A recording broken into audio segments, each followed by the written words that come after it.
Du coup, Amirante, c'est une agence événementielle et de tourisme d'affaires. Donc, notre métier, c'est d'organiser des événements d'entreprise. Historiquement, on s'est construit sur le voyage d'entreprise. Et là, on a plutôt une tendance à recentraliser les événements qu'on organise et à plutôt aller faire des événements plus courts, mais avec plus de monde. En fait, depuis quelques années, on avait une démarche qui était initialement de la compensation carbone. À ce moment-là, c'était encore OK de l'appeler comme ça. Et on se disait qu'on allait pouvoir proposer une solution à nos clients pour dire OK, on fait du long courrier, mais on a quelque chose qui va aller amoindrir l'impact environnemental de votre événement.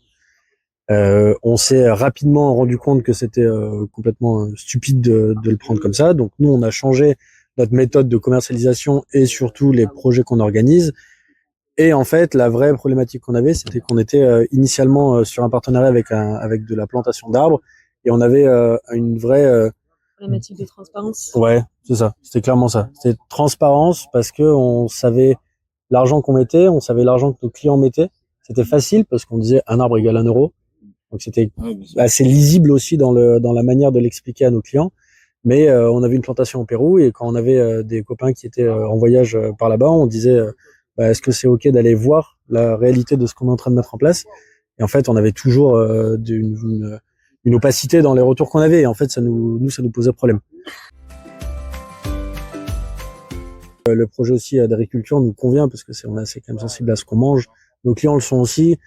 La qualité de la nourriture sur un événement, c'est un des premiers critères d'évaluation pour nous.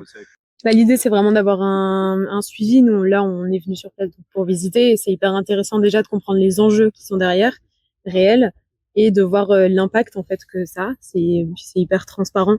Donc là-dessus, c'est quand même un avantage. Carrément. Donc il y a ça et je pense qu'il y a aussi le fait d'embarquer parce qu'on avait aussi un sujet de en interne pouvoir expliquer pourquoi on le faisait et pouvoir pas le justifier parce que c'est pas vraiment le cas, mais en tout cas pouvoir dire bah, on le fait et voilà pourquoi on le fait. Et là en fait on vient de passer la matinée avec Nathan et c'est facile que les gens qui bossent avec nous voient en fait la réalité de ce qu'il est en train de se passer et pourquoi c'est important de le faire.